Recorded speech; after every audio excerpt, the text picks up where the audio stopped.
I thought I'd wear black to let the spring hair color trends for 2024 speak for themselves. I've got 5 color trends for you that are all based on hours of research and references, and I know you're gonna love them. I'm gonna get the obvious one out of the way with first, because I know you'll be expecting this. Beautiful oxblood red that we've been seeing on Dua Lipa is not going anywhere. But for those of you who like the idea of the red but want something a little gentler and a little softer, burgundy brunette is for you. It's got all the richness of that oxblood, but it's got more of that brunette natural element in it.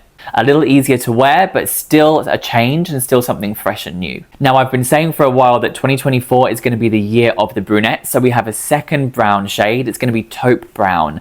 Much better for those of you who prefer cooler shades and don't like those red tones in your brunette hair. Many of you will be fighting against red in your hair a lot, and so this taupe brown is definitely going to be for you. And then we have 2 blonde shades to finish off. One of them is Syrup Blonde. I'm obsessed with this. It's the most opulent, delicious golden blonde tone that keeps that gold tone while retaining lots of the brightness of your existing highlights. And finally, Crystal Clear sits perfectly between that balance of gold and silver. And not only is it great for those of you that want to wear a overall lightening bleaching service, but if you've got lots of grey hair and still a little bit of dark hair left, but you want to know how to work with your natural grey hair in a way that keeps you feeling young and fresh and modern, this might just be for you. I'm going to go into all of these in more detail in future videos, but in the meantime, let me know which one you're most excited about.